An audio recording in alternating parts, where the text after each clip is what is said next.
ఈరోజు మన అంశం ఏంటంటే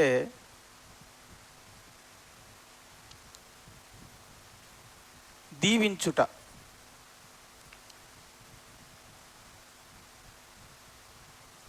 ఆశీర్వదించుట అని కోణాన్ని మనం ఆలోచిస్తున్నాం. దీవించుట, ఆశీర్వదించుట. ఈ విషయంలో బైబిల్ ఏం చెప్తుంది? దీవించుట, ఆశీర్వదించుట. రైట్. దీవెన అన్న ఆశీర్వాదం అన్న ఒకటే. దీవించుట అన్న ఆశీర్వదించుట అన్న ఒకటే.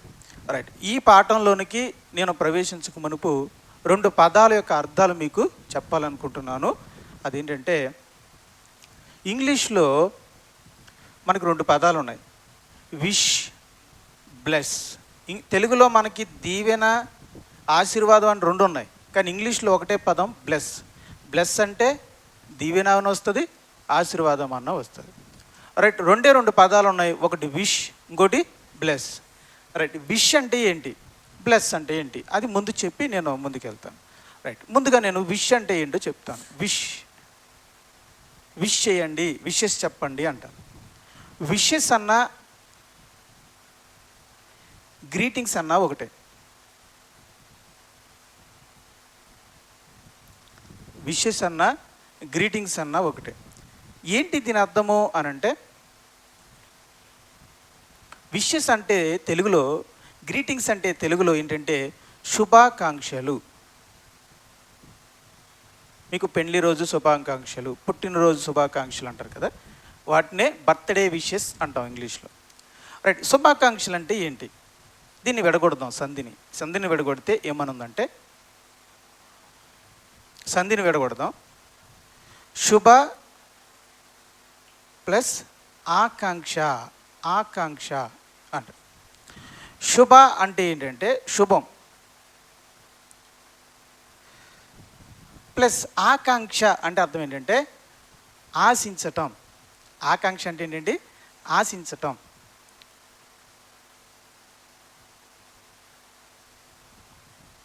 రైట్.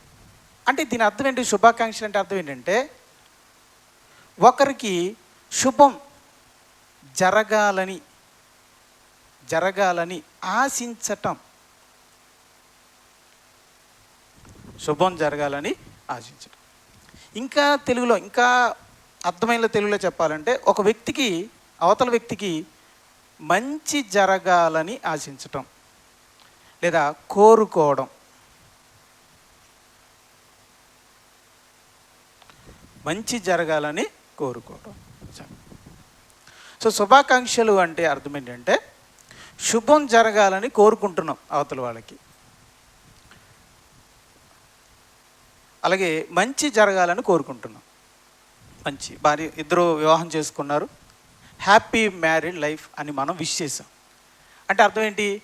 మీరిద్దరూ భార్యాభర్తలు అయ్యారు, జీవితకాలం అంతా కూడా సంతోషంగా మీరు జీవించాలని నేను కోరుకుంటున్నాను, నేను ఆశిస్తున్నాను.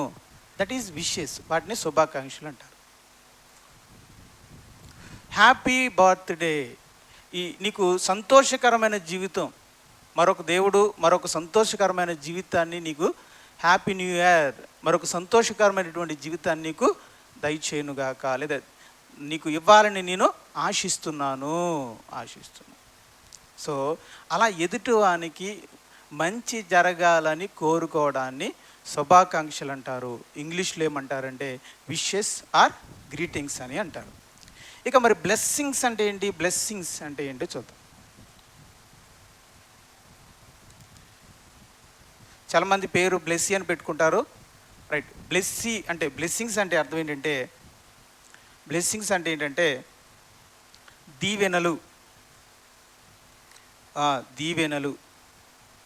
దీవెన, రైట్, లేదా ఆశీర్వాదములు. దీవెనలు లేదా ఆశీర్వాదములు. ఈవులు అంటాడు. ఈవులు అన్నా కూడా వస్తాయి. ఈవులు. ఈ మూడిటికి ఇవి పర్యాయ పదాలు. దీవెనలన్నా, ఆశీర్వాదములన్నా, ఈవులు అన్న. ఉదాహరణకి నమ్మకం అన్నా, విశ్వాసం అన్న ఎలా పర్యాయ పదాలు, అలాగే దీవెనలు, ఆశీర్వాదాలు, ఈవులు. రైట్, ఇంగ్లీష్లో ఒక వర్డే వాడారు, ఏంటది? బ్లెస్సింగ్స్. బ్లెస్ చేయడం అంటారు. మరి బ్లెస్ చేయడం అంటే ఏంటి? శుభాకాంక్షలు చెప్పడం అంటే చూసాం మనం. మరి దీవించుట, ఆశీర్వదించుట అంటే ఏంటి అర్థం?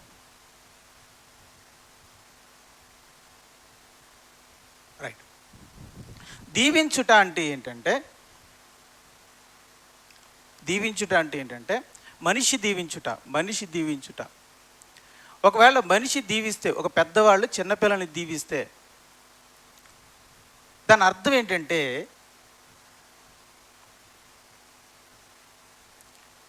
దేవుని దయ వలన ఒక వ్యక్తికి మంచి జరగాలి,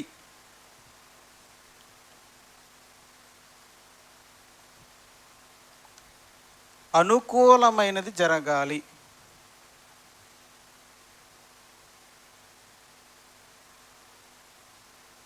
అనుకూలమైనది జరగాలని కోరుకోవడం.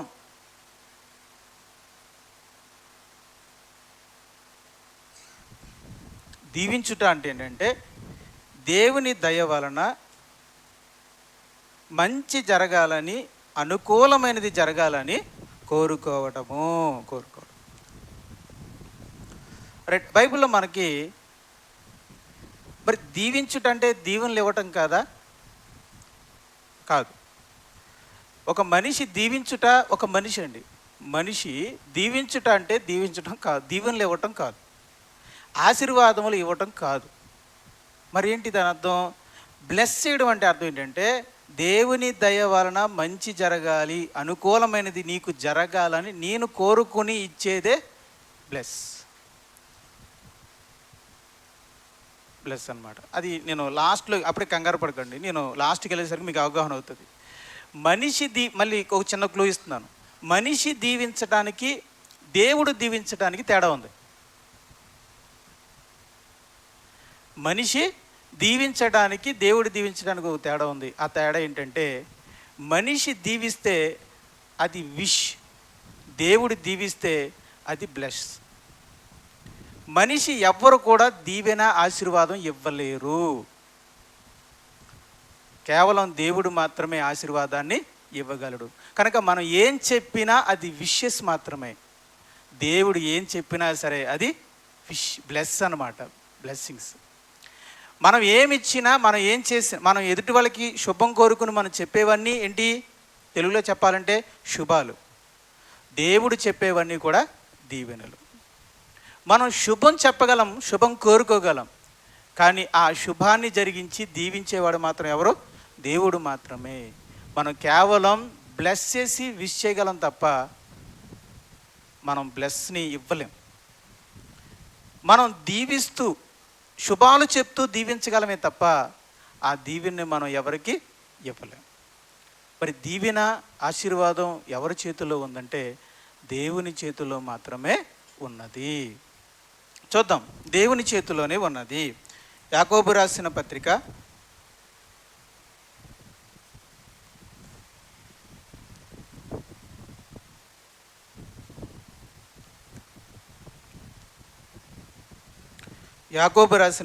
1వ అధ్యాయము 17వ వచనం. శ్రేష్టమైన ప్రతి ఈవియు. యాకోబు రాసిన పత్రిక 1వ అధ్యాయం 17వ వచనం. చదువు. శ్రేష్టమైన ప్రతి ఈవియు, సంపూర్ణమైన ప్రతి వరమును పరసంబంధమైనదై జ్యోతిర్మేడగు తండ్రి యొద్ద నుండి వచ్చును. ఆయన యందు ఏ సంచలత్వమైనను గమనముల వలన కలుగు ఏ ఛాయ అయినను లేదు. ఆయన చాలా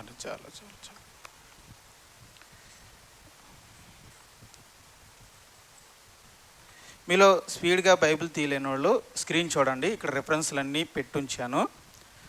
రైట్, జేమ్స్ యాకోబు 1:17. యాకోబు 1:17 చదవండి అమ్మ ఒకసారి. శ్రేష్టమైన ప్రతి ఈవి అంటే ఏంటి అమ్మా? ఆశీర్వాదములు. అంటే దీవెనులు, ఆశీర్వాదాలు. రైట్, శ్రేష్టమైన ప్రతి ఈవియు, ప్రతిదీ, అది ఆత్మీయమైనదైనా భౌతికమైనదైనా, మరి ఏదైనా ఒక దీవెన ఉందంటే అది సంపూర్ణమైన ప్రతి వరమును పరసంబంధమైనది జ్యోతిర్మయుడగు తండ్రి యొద్ద నుండి వచ్చును. ఎవరి నుండి వచ్చును? తండ్రి యొద్ద నుండి. రైట్. ఇప్పుడు ఇది ఆశీర్వాదం అనుకోండి, ఇది ఆశీర్వాదం అనుకోండి. ఈ ఆశీర్వాదం ఎవరి చేతిలో ఉంది అమ్మా? దేవుని చేతిలోనే ఉంది. ఇప్పుడు ఈ ఆశీర్వాదమును నాకు ఇవ్వాలంటే ఎవరు ఇవ్వాలి? దేవుడే ఇవ్వాలి. ఈ ఆశీర్వాదం అనేది ఏ మనిషి చేతిలోనూ లేదు. ఎంత గొప్ప దైవ సేవకుడైనా ఆయన చేతిలో లేదు. ఆయన బిషప్ అయినా, ఒకవేళ మరింత గొప్పవాడైనా, ఎంత గొప్ప దైవజనుడైనా సరే ఎవరి చేతుల్లోనూ ఆశీర్వాదము దీవెన లేదు. నా చేతిలో ఉంది అని అన్నాడు అంటే మీరు ఆలోచించాలి. ఎవరో చేతుల్లో దీవెన ఆశీర్వాదం ఉందని మీరు నమ్ముతున్నారంటే మీరు అమాయకులని అర్థం. మనం అమాయకులం అంటే ఆ స్థాయి, ఆ వెలుగులోనికి మనం రాలేదన్నమాట. ఇదిగో దేవుని సేవకుడు చేయేస్తే ఆయన చేతిలో నుండి దీవెన వచ్చి వాలిపోతుంది, మన చేతిలో నుంచి జారి పడిపోతుంది అని అనుకోవడం జ్ఞానం అయితే కాదు, గ్రహింపులేనితనం అనమాట. మనకు తెలియక అలా అనుకుంటున్నాం. ఒక బాబా చేతుల్లో దీవెనలు ఆశీర్వాదాలు ఉన్నాయని ఎలాగైతే కొంతమంది నమ్ముతున్నారో, అలాగే కొంతమంది క్రైస్తవుల యొక్క నాయకుల చేతుల్లో దీవెనలు ఆశీర్వాదాలు ఉన్నాయని మనం భ్రమపడుతున్నాం, నమ్ముతున్నాం. అది కేవలం అమాయకత్వం మాత్రమే. ఓకేనా? ఎందుకంటే ప్రతి ఈవియు ఎవరి దగ్గర నుండి వచ్చును అంటే ఎవరి వాళ్ళది? తండ్రి ఇవ్వాలి. ఎఫీసీలకు రాసిన పత్రిక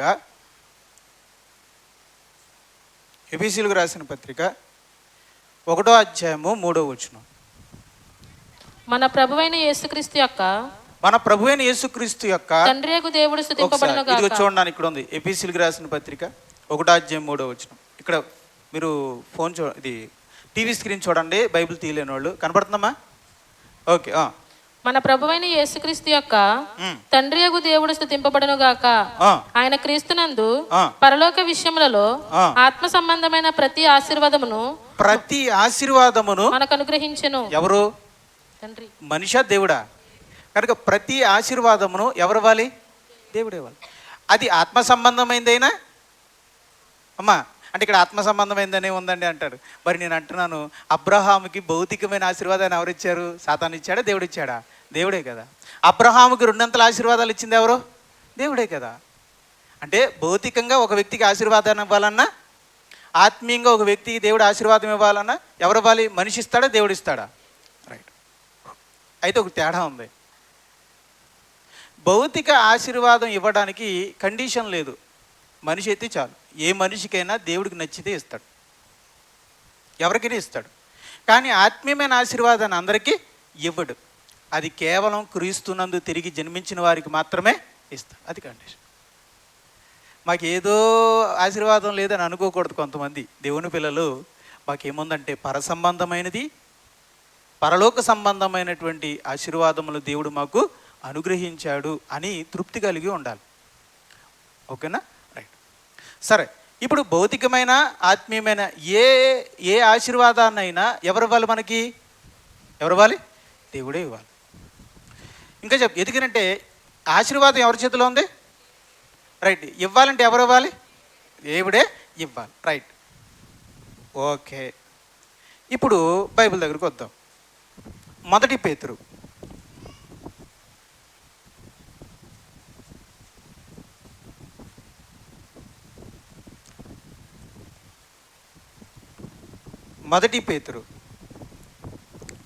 3వ అధ్యాయం. ఇది చూడండి, నేను ఇక్కడ తీస్తున్నాను, రెఫరెన్స్ తీసుకోండి. బైబిల్ తీనోళ్ళు స్పీడ్గా తీసుకోండి. 1 పేతురు 3వ అధ్యాయము 9వ వచనం. ఆశీర్వాదమునకు వారసులవుటకు మీరు పిలువబడితిరి కనుక కీడుకు ప్రతి కీడైనను దోషణకు ప్రతి దోషణైనను చేయక దీవించుడి. ఆశీర్వాదమునకు వారసులగుటకు పిలువబడిన వారు మనమందరం. క్రీస్తులోనికి వచ్చి క్రీస్తునందున్న ప్రతి ఆశీర్వాదాన్ని పరలోకం నుండి, దేవుని దగ్గర నుండి పొందుకునేవారు మనం అందరం. రైట్. పొందుకుంటున్నాం. రక్షణ, పాప క్షమాపణ, నిరీక్షణ, నిత్య జీవం, యాజకత్వం, కుమారత్వం, ఇవన్నీ కూడా దేవుడు మనకు ఒక్కొక్కటిగా ఇస్తున్నటువంటి ఆశీర్వాదాలు. దేవుని జ్ఞానం, ఆత్మ, పరిశుద్ధాత్మ, ఇవన్నీ కూడా దేవుడిచ్చే వరాలు, ఆశీర్వాదాలు పొందుకుంటున్నాం, బలపడుతున్నాం.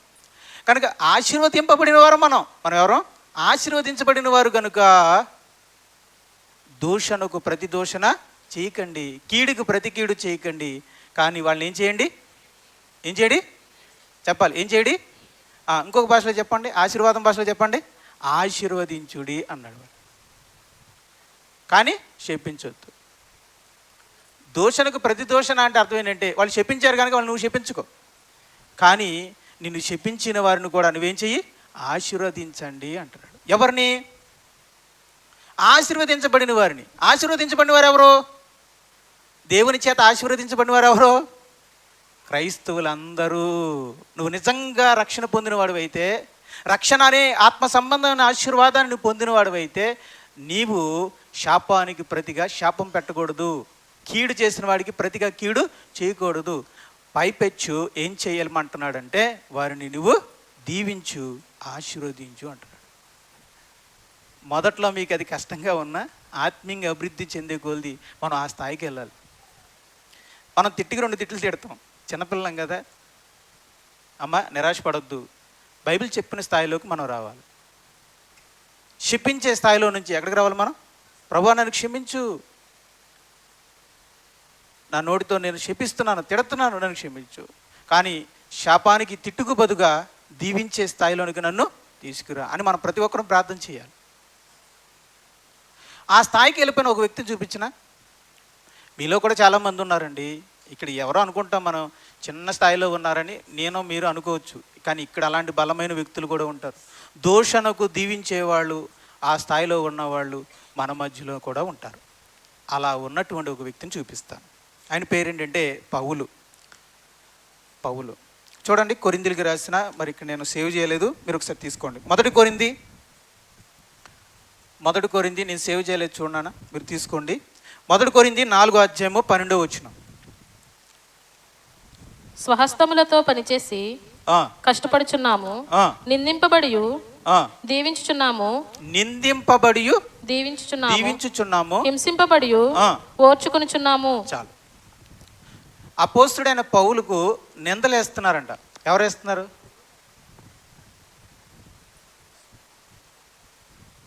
ఎవరు నిందలేస్తున్నారు? మీరు బైబిల్ చరిత్రను ఆలోచిస్తే కపట సహోదరులు పౌలు మీద ఏమేస్తున్నారు? నిందలేస్తున్నారు. అబద్ధ బోధకులు ఏం చేస్తున్నారు? పౌలు గారి మీద నిందలు వేస్తున్నారు. మరి పౌలు ఏం చేస్తున్నాడు? నిందించు వారికి నిందిస్తున్నారు వాళ్ళు, మరి ఈయన వేస్తున్నాడు? దీవిస్తున్నాడు. అదే మొదటి పేతురు అదే చెప్తుంది. వారు ఆశీర్వాదమునకు వారసులగుటకు పిలవబడిన వారు గనుక దోషణకు ప్రతి దోషణ చేయక దీవించుడి అని అంటున్నాడు. ఆ స్థాయికి ఎదిగిన అపోస్తుడైన పౌలు ఏమంటున్నాడంటే తనను నిందించే వారిని ఏం చేస్తున్నాడు? దీవిస్తున్నాడు. కనుక దీవించుడి అని బైబిల్ చెప్తుంది.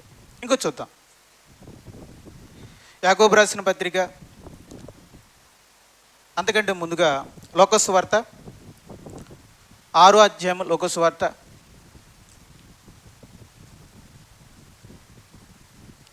6 ఇక్కడ పెట్టాను చూడండి స్క్రీన్ మీద. లోకసు వార్త 6:28. మిమ్మల్ని శపించు వారిని దీవించుడి, మిమ్మల్ని బాధించు వారి కొరకు ప్రార్థన చేయుడి. మొదటి మాట మళ్ళీ చదవండి. మిమ్మను శపించు వారిని దీవించుడి. ప్రభు అంటున్నాడు, స్వయంగా ప్రభు అంటున్నాడు. ఎవరితో అన్నాడు? తనను వెంబడించే శిష్యులతో అంటున్నాడు, నన్ను వెంబడించే వారిగా మీరు ఏం చేయాలంటే మిమ్మల్ని శపించే వారిని ఏం చేయండి? దీవించండి. తర్వాత రోమాపత్రిక 12:14.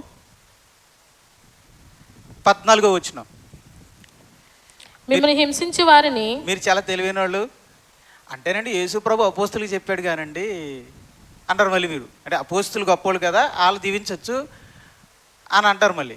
సో అనుమానం మీకు రావచ్చు. అందుకే రోమాపత్రిక 12:14 చూడండి. మిమ్మల్ని హింసించు వారిని, ఇదే మాట పౌలు గారు అంటున్నాడు, మిమ్మల్ని హింసించు వారిని దీవించుడి. అంటే ఈ మాట ఎవరితో అంటున్నారు? అమ్మా కాస్త దైవ జ్ఞానం కలిగిన వాళ్ళు చెప్పండి, బైబిల్ జ్ఞానం కలిగిన వాళ్ళు.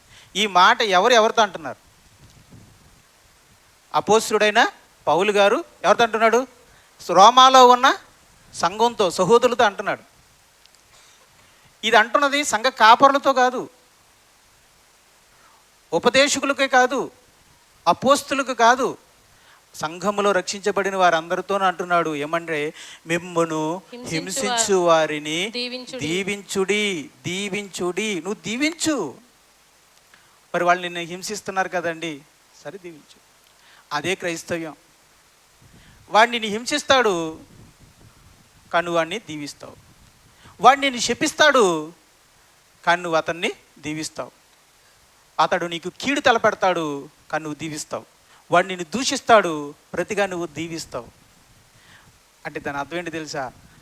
వాడు నీ నాశనాన్ని కోరుకుంటాడు, నువ్వేమో వాడి మేలు కోరుకోవాలి.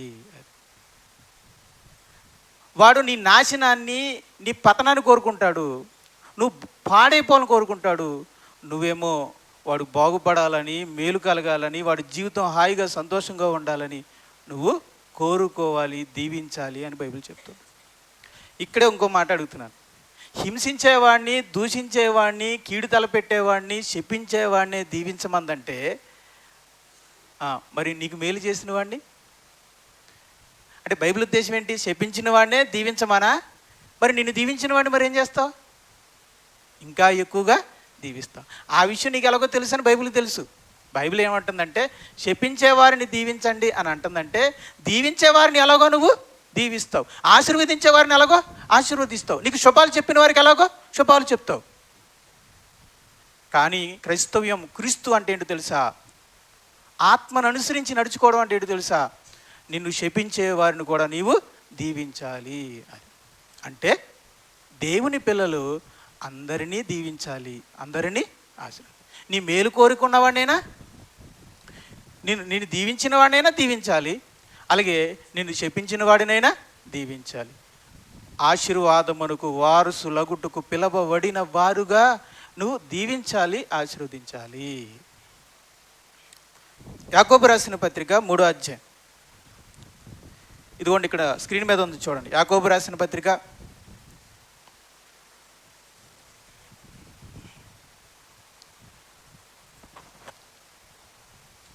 యాకోబు రాసిన పత్రిక 3వ అధ్యాయం, ఒక్క నోట నుండి 3వ అధ్యాయము 10వ వచనం, 3వ అధ్యాయం 10వ వచనం చదువు. ఒక్క నోట నుండి ఆశీర్వచనమును శాపవచనమును బయలు వెళ్ళును. నా సహోదరులారా, ఇలాగుండకూడదు. రైట్. ఒక మనిషి నోటిలో, సాధారణంగా మనిషి అన్నవాడిలో 2 వచనాలు వస్తాయి. ఏంటవి? ఆశీర్వచనం, శాపవచనం. ఒక మనిషి నోటలో నుండి ఆశీర్వాద వచనం వస్తుంది, అలాగే శాపవచనం వస్తుంది. సహోదరులారా, మీరు అలాగుండకూడదు. మరి సహోదరులుగా అయితే అలాగుండకూడదు అన్నాడంటే ఏంటి అర్థం? నువ్వు మనిషివి కాదు, నువ్వు సహోదరుడివి. సహోదరులకు ఏమని చెప్తుంది దేవుడు? యాకోబు సహోదరులకి ఏం చెప్తున్నాడు? మీ నోట నుండి ఒక్క వచనమే రావాలి. ఏంటది? ఆశీర్వాద వచనమే రావాలి తప్ప శాపవచనం మీ నోట రాకు. ఈ మాట, మీ నోట ఆశీర్వాద వచనమే రావాలనే మాట సహోదరులకు చెప్తున్నాడు. గమనించారా? సహోదరులారా, సహోదరులుగా దేవుని సేవకులుగా సహోదరులందరికీ చెప్తున్నాడు, మీ నోట 2 రాకూడదు. దీవించే ఈ నోట శాపం రాకూడదు. మీ నోట ఆశీర్వాద వచనం రావాలి తప్ప శాపవచనం రాకూడదు. శాపవచనం అంటే ఏంటి? శాపం పెట్టే వచనం. ఏంటా వచనం? నీ 2 కాళ్ళు 2 పడిపోను గాక, నీ 2 చేతులు పడిపోను గాక, నీ ఉద్యోగం ఊడిపోవును గాక, నీ ఇల్లు కూలిపోవును గాక. ఇంకా ఇవి ఉంటాయి కదా ఆశీర్వాదాలు, చెప్పండి. ఇంక చాలా ఉంటాయా? మీరు దివాలా తీసేయను గాక, మీ పిల్లలు ఏదో వరద వచ్చి కొట్టుకొని పోవును గాక. అంత దారుణంగా తిట్టేవాళ్ళు ఉంటారు. నీ కొడుకులు 2 యాక్సిడెంట్లో పోవును గాక. తీవ్రం. అలాగ ఒక ఆవిడ ప్రార్థన చేస్తుందంట అని నాకు ఒక ఆవిడ వచ్చి చెప్పింది. బాబా పాస్టర్ గారా, ఇలా ప్రార్థన చేస్తుంది మా పక్కింటి ఆవిడ. ఈవిడికి తెలుసు అది ఈవిడ గురించి చేస్తుంది ఆవిడ. అందుకే బాధ వచ్చి నన్ను అడుగుతుంది, ప్రార్థన అలా చేయొచ్చా? ఏమని? వాళ్ళ కొడుకులు కాళ్ళు నాశనం అయిపోను కాక, వాళ్ళ ఇల్లు కూలిపోను కాక, ఏసయ్యా అంటుందంటే మధ్యలో మళ్ళీ. అంటే ఏసైని ఏం కోరుకుంటుంది? అవతల వాళ్ళ యొక్క నాశనాన్ని, శాపవచనాలను కోరుకుంటుంది. శాపవచనాలు వదులుతుంది. ముసలమ్మకు బాధ అయిపోయి అలా చేయొచ్చా అన్నారు.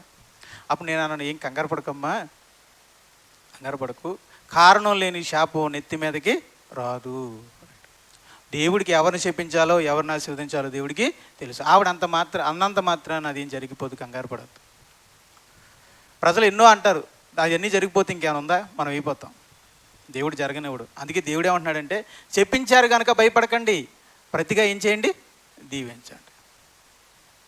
కనుక శాపవచనాలు ఇప్పుడు మీరు చెప్పారు. ఇప్పుడు మన లోకంలో ఉన్న శాపవచనాలు, మరి బైబిల్లో ఉన్న శాపవచనాలు చూస్తారు ఒకసారి చూడండి. అయితే కీర్తనలు చూడండి, నేను ఇక్కడ తీస్తున్నాను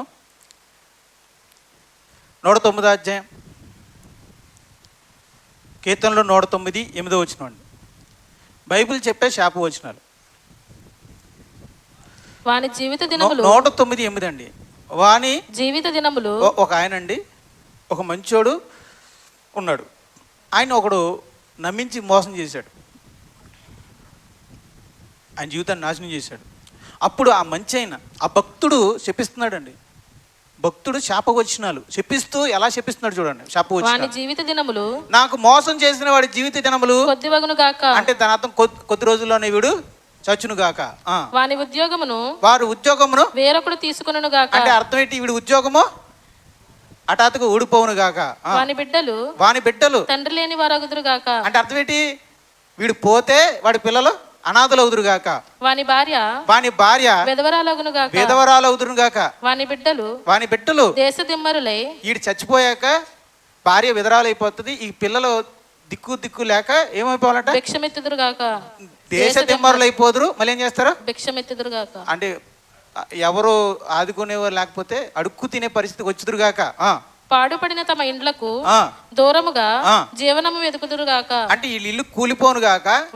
ఇల్లు లేక ఆ ఇంట్లో ఉన్న మిగిలిన భార్య పిల్లలందరూ కూడా అడుక్కోవడానికి దేశాలంట తిరుగుదురుగాక. వాని ఆస్తి అంతయు అప్పుల వారు ఆక్రమించుకుందురు గాక. కొద్దిగా మిగిలిన పొలం గీలం అంతా అప్పులో చేతికెళ్ళిపోతారు. వాని కష్టార్జితమును పరులు దోచుకుందురు గాక. వానికి కృపచూపు వాడు ఒక్కడును లేకపోను గాక. తండ్రి లేని వాని బిడ్డలకు దయచూపు వారు ఉండకపోదురు గాక. అలాని వీడికే కాదు, వీడి బిడ్డలకు కూడా, వదిలేసి వెళ్ళిపోయిన ఈ బిడ్డలకు కూడా ఎవడు దయచూపుకుండును గాక. బాబోయ్ సిరా, ఈ శాపవచనాలండి. ఈ శాపవచనాలు ఎవరన్నారు తెలుసా? ఒక భక్తుడు తనకి ద్రోహం చేసిన వాని మీద పలుకుతున్నాడు. తెలుసా ఈ విషయం అమ్మా? అదే ఎవరనేది మనం అక్కడ పెడితే ఒక భక్తుడే అంటున్నాడు ఇది. రైట్. పాత నిబంధన స్థాయిలో భక్తిని నోట ఏమొచ్చింది? ఆశీర్వాద వచనాలు వచ్చాయి. ఇప్పుడు ఇక్కడ ఏమొస్తుంది? శాపవచనాలు వచ్చాయి. అనుమతి ఇచ్చాడు దేవుడు. ఓకే, మరి ఆ స్థాయికి వాళ్ళు రాలేదు కదా. పాత నిబంధన స్థాయికి వాళ్ళు రాలేదు. పాత నిబంధన స్థాయిలో అలానే అందరినీ వాళ్ళు చెప్పించలేదు. ఈ శాపవచనాలని ఎవరి మీద తెలుసా? వెనకాలే ఉండి నేను నీవాడిని నమ్మించి ఆ తర్వాత వెనకాల పొడిసాడే నమ్మక ద్రోహి, అలాంటి వాడితో అన్నాడు అనమాట. ఇంకో మాటలో చెప్పాలంటే వెనకాలే ఉంటూ యేసుప్రభు వెనకాలే ఉంటూ శిష్యుడిగా ఉంటూ స్నేహితుడిగా ఉంటూ ఎక్కడికి వెళ్ళినా వెంబడిస్తూ నేను నీవాడిని, నీకు చెందినవాడిని అని నమ్మించి మోసం చేశాడే ఇస్కరియోతు యోధ. రైట్, అలాంటి వాడితో అంటున్నాడు. అందుకే ఈ మాటను తీసుకువెళ్ళి పరిశుద్ధాత్ముడు ఎవరికి అప్లై చేశాడో తెలుసా? ఇస్కరియోతు యోధకు అప్లై చేశాడు. అది ఆనాడు దావీదు జీవితంలో జరిగింది. అది తర్వాత ఎవరి జీవితంలో జరిగింది? యేసు ప్రభు జీవితంలో. రైట్. దావీదు జీవితంలో జరిగితే ఏం చేశాడు? శాపం పెట్టాడు. కానీ యేసు ప్రభు జీవితంలో జరిగితే ఏం చేశాడు? శాపం పెట్టాడా? అది తేడా.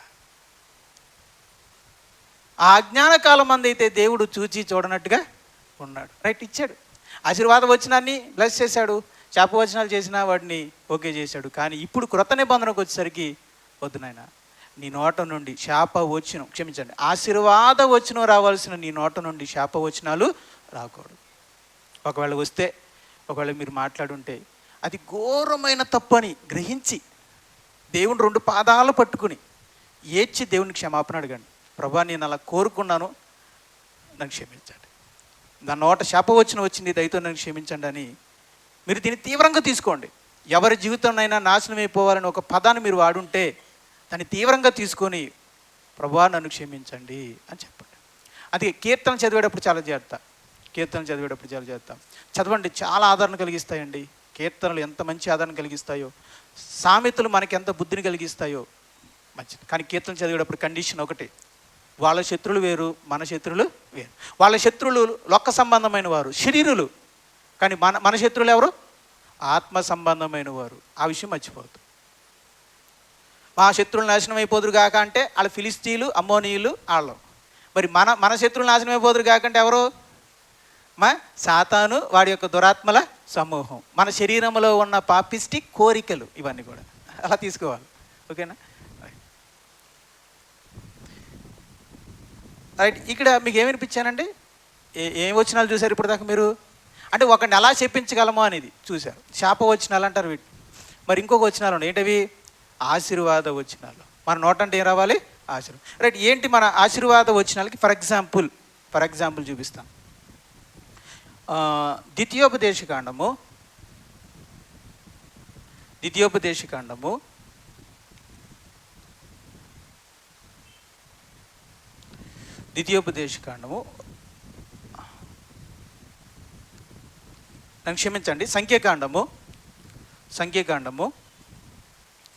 6వ అధ్యాయము 23వ వచనం.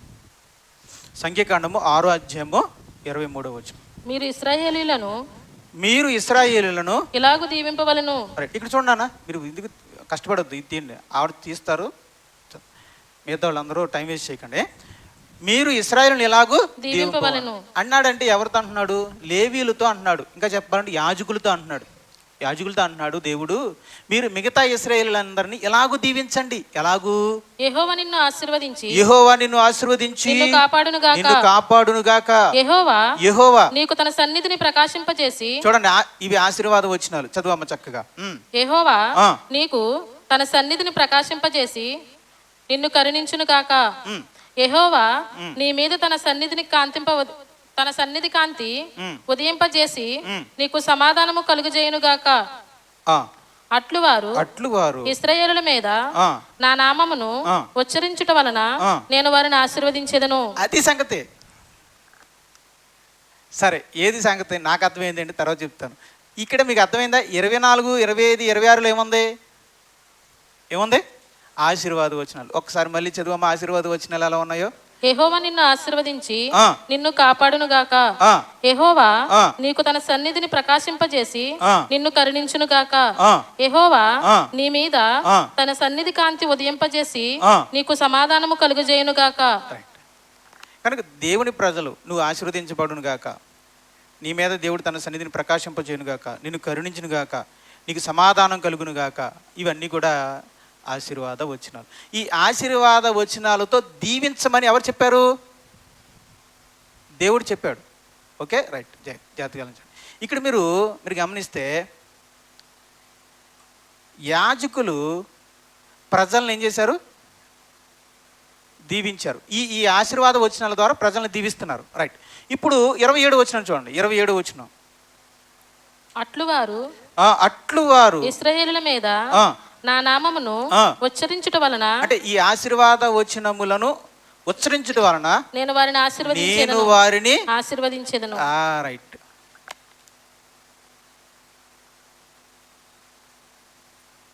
రైట్ రైట్ రైట్ అక్కడికి నేను వస్తున్నా. మనిషి దీవించడానికి, దేవుడు దీవించడానికి తేడా ఉందని చెప్పానే, ఆ తేడా ఇక్కడ చూడండి. యాజకులు నిలబడ్డారు, మీరు అందరూ ఇశ్రాయేలు ప్రజలు, నేను యాజకుడిని. నేను ఏమన్నానంటే, దేవుడు మిమ్మల్ని అందరినీ దీవించి ఆశీర్వదించునుగాక, మిమ్మల్ని కరుణించునుగాక, మీకు సమాధానమును దయచేయనుగాక, మీకు సమృద్ధిని దయచేయనుగాక, మీ జీవితంలో సంతోషాలు సమాధానాలు కలిగించునుగాక నేను అన్నాను. రైట్, అన్నాను అని దీవించాను. ఆ దీవెన మీ జీవితంలోనికి అనుగ్రహించింది ఎవరట? దేవుడు. దేవుడు ఆశీర్వదించాడట. అంటే ఏంటి అర్థం?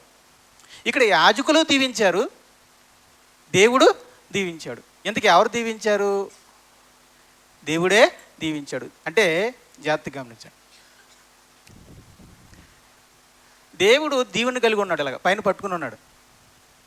మీరు ప్రజలు, మీకు ఇది ఇవ్వాలి. ఇప్పుడు మధ్యలో నిలబడి నేను ఏమన్నానంటే, దేవా వీరిని దేవుడు మిమ్మల్ని దీవించి ఆశీర్వదించును గాక అన్నాను. అంతవరకే. అంటే నా దీవెనలో ఏముందంటే కోరిక ఉంది, వీళ్ళని దీవించునైనా అనే కోరిక ఉంది.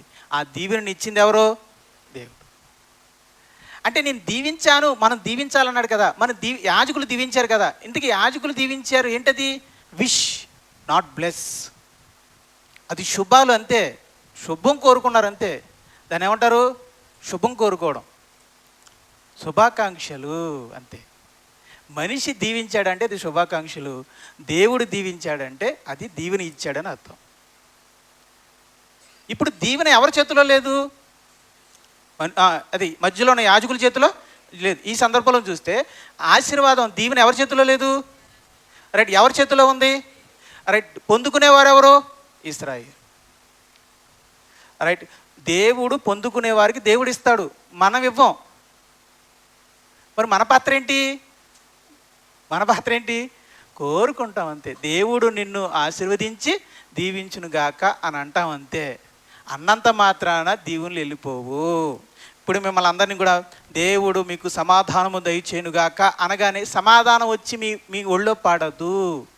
నేను జస్ట్ విష్ చేశానంతే, నేను జస్ట్ కోరుకున్నానంతే, నేను ఆశించానంతే. ఆ దీవెనే చేశాను తప్ప నా దీవెనలు వచ్చి మీ మీద పడవు.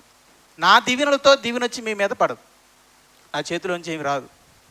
నా దీవెనను విని నువ్వు యోగ్యుడవైతే దేవుడు నీకు ఇస్తాడు. మరి నేను చెప్పే పాయింట్ మీకు అర్థమైందో లేదో తెలియదు. నేను నిన్ను దీవించాను అంటే నీకు ఇలా జరగాలి, నేను మంచి కోరుకున్నాను. ఆ మంచి ఎవరి చేతిలో ఉందండి? దేవుడి చేతిలో ఉంది. అది నీకు ఇవ్వాలా లేదా అనేది దేవుడు నిర్ణయించుకుంటాడు. రైట్, నిర్ణయించుకుని నీకు ఇవ్వాలనుకుంటే ఇస్తాడు, ఇవ్వకూడదు అనుకుంటే ఆయన ఇవ్వడు. నేను దీవించిన, నేను 10 సార్లు దీవించినా నువ్వు యోగ్యుడు కాకపోతే నీకు ఇవ్వడు. నువ్వు యోగ్యుడు అయితే నేను ఒక్కసారి దీవించినా నన్ను చూసి నిన్ను చూసి దేవుడు వెంటనే ఆ దీవెనలు ఇస్తాడు. దీవించిన దాన్ని దేవుడు దీవించాలంటే, ఇవ్వాలి అంటే ఇచ్చేవాడు యోగ్యుడే ఉండాలి, తీసుకునేవాడు కూడా యోగ్యుడే ఉండాలి. ఇద్దరు యోగ్యులైతేనే దేవుడు ఆ దీవెనను సఫలపరుస్తాడు, అనుగ్రహిస్తాడు. చూద్దాం ఒకసారి, మీకు అర్థమయ్యేలా చెప్తాను.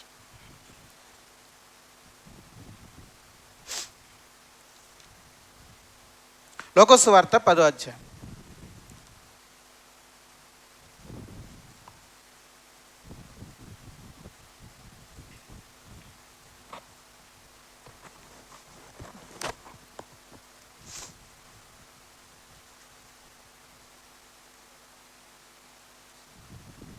లోకాసు వార్త 10వ అధ్యాయము 5-6 వచనాలు. 5-6 వచనం. త్రోవలో ఎవరినైనాను కుశల ప్రశ్నలు అడగవద్దు. మీరు ఏ ఇంటినైనాను ప్రవేశించినప్పుడు ఈ ఇంటికి సమాధానమగును గాక అని మొదట చెప్పుడి. ఈ ఇంటికి సమాధానమగును గాక అని మొదట చెప్పుడి. అంటే ఏం కోరుకున్నాం మనం? వెళ్ళి మీరు ఒక ఇంటికి వెళ్ళారు, దేవుని బిడ్డలకు ఒక ఇంటికి వెళ్ళారు. ఇంటికి వెళ్ళి ఏమన్నారు? అప్పుడప్పుడు మనం గృహ సందర్శన చేసినప్పుడు ఏమంటాం? రైట్, నేను ఒక మాట అన్నానంటే దానికి ఒక రీజన్ ఉంటుంది. ఫస్ట్లో మీకు అర్థం కాకపోయినా తర్వాత మీరు బైబిల్ని బట్టి అర్థం చేసుకోవాలి. తర్వాత నీకు అవగాహన చెప్తాను. మనం అంటున్నామంటే దానికి ఒక రీజన్ ఉంది. అంటే దేవుడు అన్నాడు, మీరు ఎవరైనా ఇంటికి వెళ్ళినప్పుడు వారి ఇంటి వారికి ఏం చెప్పమన్నాడు? శుభాలు చెప్పమన్నాడు. ఎలా చెప్పాలి వాళ్ళకి శుభాలు? విషెస్ చెప్పమన్నాడు. రైట్, ఈ ఇంటి వారికి దేవుని సమాధానము కలుగును కాక, రైట్ అని అంటాం. రైట్, నెక్స్ట్, సమాధాన పాత్రుడు, సమాధానానికి వాళ్ళు అర్హులైతే అక్కడ ఉండిన ఎడల సమాధానము అతని మీద నిలుచును. ఆ ఇంట్లో ఎవరైతే అర్హుడైతే, సమాధానానికి అర్హుడుగా ఎవడైనా ఉంటే వాడి నెత్తి మీద సమాధానము నిలుచును. లేని ఎడల అది మీకు తిరిగి వచ్చును. మనం దీవించామంటే అర్హత ఉండాలి, దీవెన పొందాలన్నా కూడా అర్హత ఉండాలి. మనం దీవించినంత మాత్రాన వాళ్ళ మీదకి దీవెన వెళ్ళిపోదు. దేవుడు మాత్రమే దీవెన ఇవ్వాలి. ఇక దేవుడైనా అందరికీ ఇచ్చేస్తాడని కాదు, వాడు ఆ దీవెనకు అర్హుడా పాత్రుడా కాదో చూసి పాత్రుడైతే మాత్రమే ఆ దీవెన ఇస్తాడు. ఇక్కడ మంచి ఆఫర్ ఉందండి. ఏంటంటే మనం సమాధానం చెప్పాం, ఒక ఇంటికి వెళ్ళి సమాధానం అని చెప్పాం. ఆ ఇంట్లో వాళ్ళు సమాధానానికి పాత్రులు అనుకోండి, మనం చెప్పిన ఆ సమాధానాన్ని దేవుడు ఎవరికి ఇస్తాడు? అవతల వ్యక్తికి ఇస్తాడు. ఒకవేళ ఆ సమాధానానికి వాళ్ళు పాత్రులు కాదనుకోండి, ఆ సమాధానం ఎవరికి వస్తుంది? మళ్ళీ మనకు వస్తుంది. దీవించేవాడికి దీవెన, ఆశీర్వదించేవాడికి ఆశీర్వాదన. ఒకడు మేలు కోరుకుంటే నీకు మేలు జరిగిద్దంటే ఇదే. నువ్వు ఎందుకు చెప్పాలి అనంటే, ఆశీర్వాదమునకు వారసుడు కనుక, నువ్వు ఎప్పుడు ఆశీర్వాదం పొందేవాడు కనుక నువ్వు ఆశీర్వదించాలి. నువ్వు దీవిస్తే నీకు దీవెన వస్తుంది. అవతల వాడు పాత్రుడైతే నీ దీవెన అతనికి వెళ్తుంది. ఒకవేళ అతడు పాత్రుడు కాకపోతే అదే దీవెన నీకు వెనక్కి వస్తుంది. శత్రువుని ఎందుకు దీవించమన్నాడో తెలుసా? ఒకటి మంచి ఉద్దేశం. రెండోది ఏంటో తెలుసా? వాడు అర్హుడు కాకపోతే ఆ దీవెన తిరిగి మళ్ళీ ఎవరికి వస్తుంది? నీకే వస్తుంది. లాస్ట్లో చెప్తానండి అసలు ఎందుకు దీవించాలి అనేది. రైట్, అది కొత్త నిబంధన ప్రకారంగా కొన్ని దీవులు చూద్దాం. సో పాత నిబంధనలో కొన్ని చూద్దాం. ముందు పాత నిబంధనలో కొన్ని చూసి మనం వద్దాం.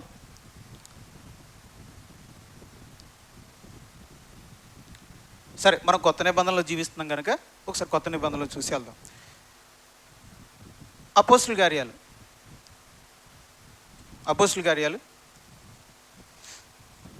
26వ అధ్యాయం. ఇక్కడ చూడన్నా, ఇక్కడ చూసి చదివేసే, లేట్ అయిపోతలేదు.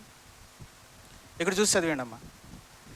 అపోస్తుల కార్యాలు 26వ అధ్యాయం 29వ వచనం. అందుకు పౌలు, సులభముగాను దుర్లభముగాను తమరు మాత్రము కాదు, తమ మాత్రం కాదు, నేడు నా మాట వినివారందరును ఈ బంధకములు తప్ప నా వలె ఉండినట్లు దేవుడు అనుగ్రహించును గాక నేను అని పౌలు గారు కోర్టులో ఉన్న వారందరినీ కోరుకున్నాడు. జడ్జి గారు, కింద ఉన్న ఫిర్యాదు చేసేవాళ్ళు, ఏం జరుగుతుందని వినడానికి వచ్చిన వాళ్ళు, వీళ్ళందరినీ దేవుడు పౌలు గారు ఏం కోరుకున్నాడు అంటే, అందరూ రక్షణ పొందుదురు గాక అన్నాడు. దీవించాడు. అలాని పౌలు దీవించాడు కనుక అక్కడ ఉన్న వాళ్ళందరూ రక్షణ పొందిపోతారా? రక్షణ అందరికి వచ్చేస్తుందా? రాదు. కోరుకోండి. అది క్రైస్తవుడు అంటే ఏంటంటే అందరూ రక్షణ పొందాలని కోరుకోవాలి, అలా దీవించాలి. కానీ ఇలా దీవించగా ఆ రక్షణ ఇవ్వడం అనేది ఎవరి చేతిలో ఉంది? దేవుని చేతిలో. ఎవరికి ఇవ్వాలో దేవుడు వారికే ఇస్తాడు. చూడండి పౌలు ఎలా కోరుకుంటున్నాడు, అతి త్వరలోనే మీరు రక్షణ పొందుదురుగాక, మీరు మీ కుటుంబం రక్షణ పొందుదురుగాక, మీరును దేవుని రాజ్యంలోనికి ప్రవేశించుదురుగాక. What a wonderful దీవెనలండి. అలా అని మీరు అన్నంత మాత్రాన ఏమీ రక్షణలోకి వచ్చారు, దేవుని రాజ్యంలోకి రారు. కానీ నువ్వు కోరుకుంటున్నావు, నువ్వు విష్ చేస్తున్నావు, నువ్వు ఆశిస్తున్నావు, నీ శుభాలు నువ్వు చెప్తున్నావు. నువ్వు శుభాలు చెప్పేవాడుగా ఉండాలి. అవతల వాళ్ళు ఎలా ఉన్నారు నీకు అనవసరం. నువ్వు మాత్రం పౌలు చూడు ఎలా ఉన్నాడు. పౌలు ఎలా ఉన్నాడు సార్? నేనొక్కనే కాదు, ఇక్కడ ఉన్న వారందరూ నా వలె రక్షణ పొందుదురు కాక అంటున్నాడు. రక్షణ పొందాలని ప్రార్థన కూడా చేస్తున్నాడు. ఇశ్రాయేలు అందరూ రక్షణ పొందాలని కదా, ఎక్కడ రోమపత్రికలు చెప్పాడు, నా ప్రార్థన ఏంటంటే ఇశ్రాయేలు అందరూ రక్షణ పొందవాలని ప్రార్థిస్తున్నాడు. ఇక్కడేం చేస్తున్నాడు?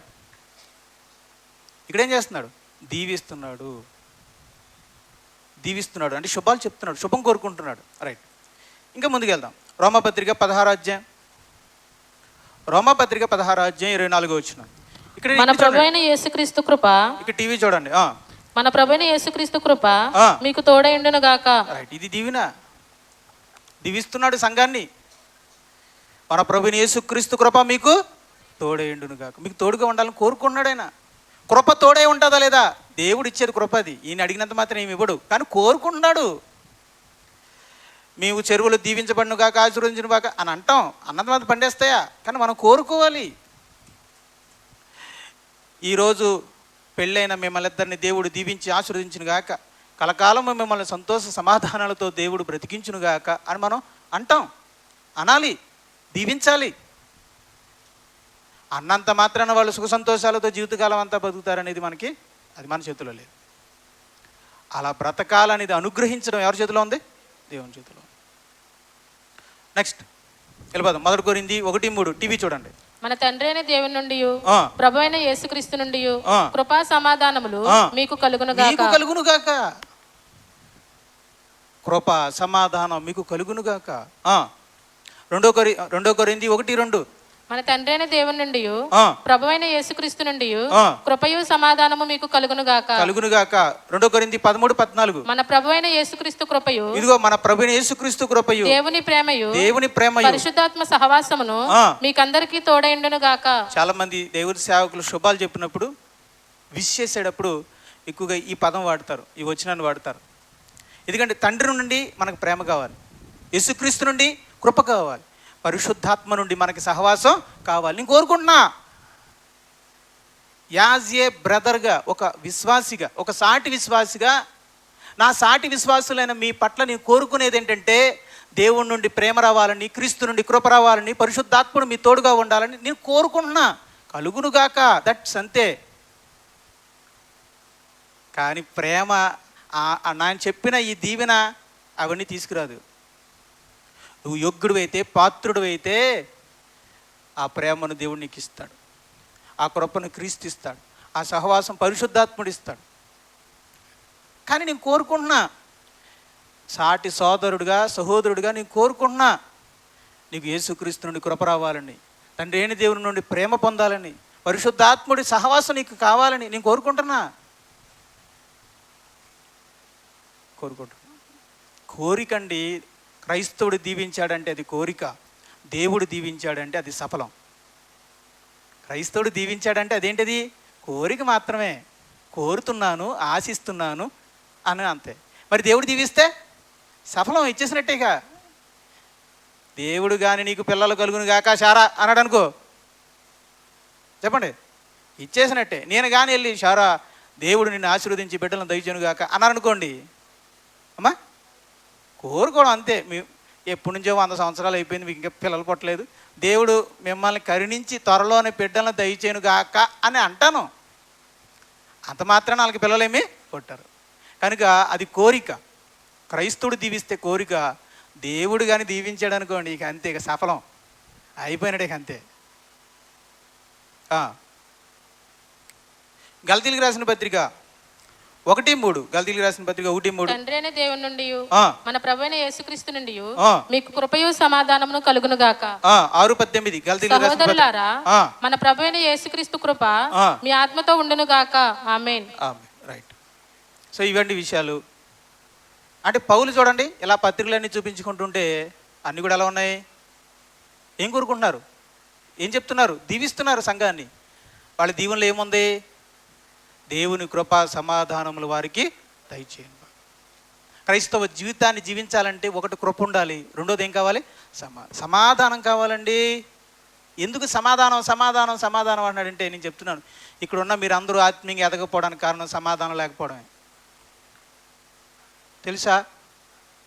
మీకు ఐహిక విచారాల చేత మీరు అణిచివేయబడుతున్నారు కనుక ఆత్మీయంగా ఎదగట్లేదు. మీ హృదయంలో సమాధానం ఏలుబడి చేస్తే ఒక కోడలు అత్తగారిని గెలవగలరు తెలుసా? ఎవరినైనా గెలిచేయగలం. సమాధానం ఉంటే ఎవరినైనా గెలిచేస్తాం, ఏ సమస్యనైనా ఓడించేస్తాం.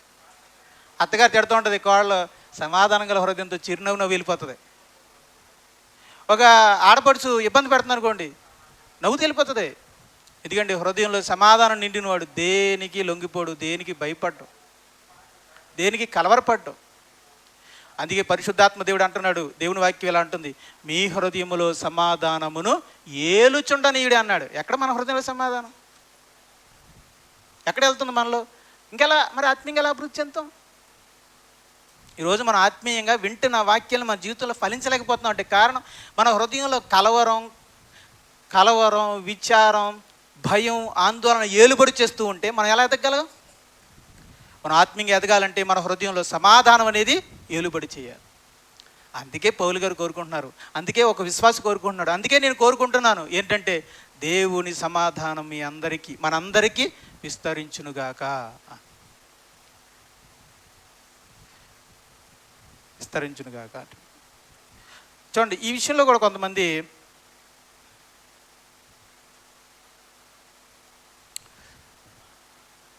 నేను ఒక విషయాన్ని మీకు చెప్తాను. మీకు గమనించారా లేదో, మొదట్లో మనం చెప్పేవాళ్ళం, ఈ శుభాలు చెప్పేవాళ్ళం. తర్వాత కొంతకాలం గడిచిన తర్వాత ఒక క్రైస్తవ పెద్దలు కొంతమందిని మనం పిలిచేవాళ్ళం కాబట్టి అందులో ఒక పెద్దలు ఏమన్నారంటే, ఇలా చెప్పడం వాక్యానుసారం కాదు అన్నారు. అప్పుడు నేను ఆలోచించాను, పెద్దలు చెప్పినప్పుడు వినాలి కదా. ఆలోచించి కొంతకాలం ఆగిపోయాను, అసలు ఏంటి దీని స్టోరీ ఏంటని. ఎందుకంటే మనం అప్పుడే చిగురిస్తున్నాం, ఫలిస్తున్నాం కాబట్టి మనకంటే వాళ్ళు పెద్దవాళ్ళు కనుక వాళ్ళు చెప్పిన మాట మనం వినాలి. ఓకే, నేను అడిగాను ఎందుకు కాకూడదు అని. ఒక ఆయన వచ్చి సంఘంలో ఇలా ఆశీర్వాదాలు దీవెనలు ఇవ్వడం ఉండదో లేదు అని అన్నారు బహిరంగంగా. తర్వాత నేను అడిగాను సాత్వికంగా, ఆ సువార్థికులను అడిగాను, ఎందుకు మరి పౌలు ఎందుకు లేదు?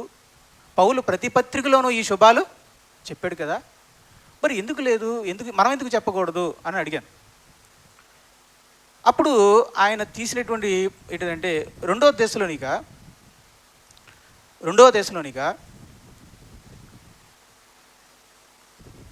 3వ అధ్యాయము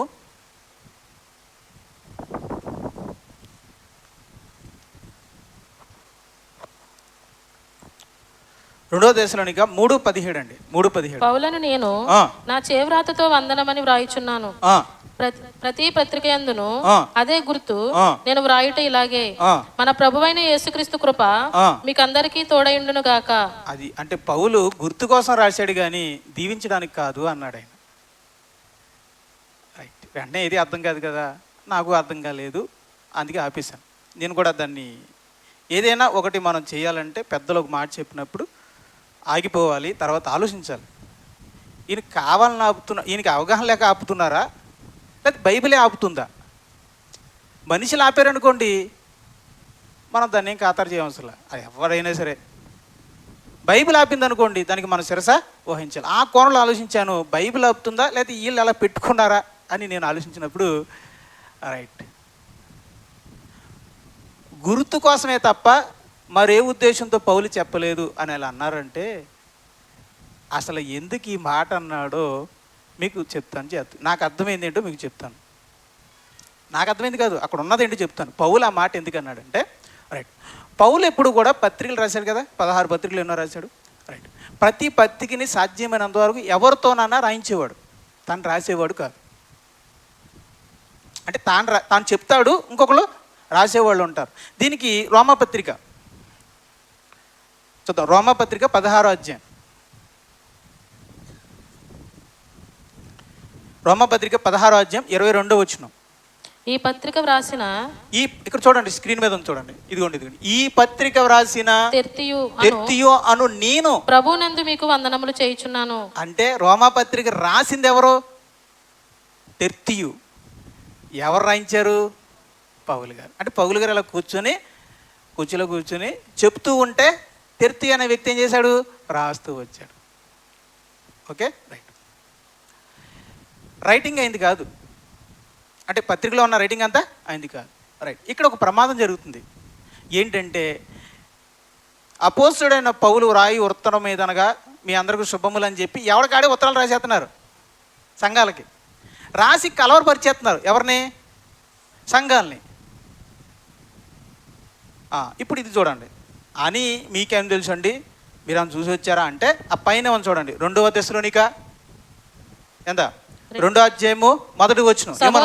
సహోదరులారా, ప్రభువు దినం ఇప్పుడే వచ్చి ఉన్నట్టుగా ఆత్మ వలనైనను మాట వలనైనను మాట యొద్ద నుండి వచ్చినదని మా యొద్ద నుండి వచ్చినదని చెప్పిన పత్రిక వలనైనను ఎవడైనా చెప్పినాడలా. రైట్, ఇక్కడ ప్రమాదం ఉంది. ఏంటి ఆ ప్రమాదం ఉంది? ఎవడో ఒక దొంగ బోధకుడు పౌలు గారి పేరు మీద రాసేసి యేసు ప్రభు 2వ రాకడ వచ్చేసింది అని ఒకవేళ అని అంటే సంఘమంతా ఏమైపోద్ది? కలవరం అయిపోతుంది. ఆ ప్రమాదం ఉందా లేదా? అంటే దొంగ బోధకులు తప్పుడు సిద్ధాంతాలని సంఘానికి చెప్తూ పౌలు గారు రాసినట్టుగా రాసే ప్రమాదం ఉందా లేదా? పౌలు గారు అంటున్నాడు, వేరే పత్రికలు ఎవడైనా వచ్చి చెప్పినా సరే వాళ్ళ మాట మీరు, అది మా దగ్గర నుంచి వచ్చిందైనా అని, అంటే పౌలు గారి దగ్గర నుంచి వచ్చింది అన్నట్టుగా రాసి కూడా పంపించేసే దుర్మార్గులు ఉంటారు మరి ఉంటారు. ఇప్పుడు నిజంగా ఒక డాక్టర్ గారు ఇచ్చింది తీసుకొచ్చి అడుక్కునే వాళ్ళు ఉంటారు, దాన్ని జిరాక్స్ తీసి చూపించి అడుక్కునే వాళ్ళు ఉంటారు. నేను చెప్పినకి అర్థమైందా?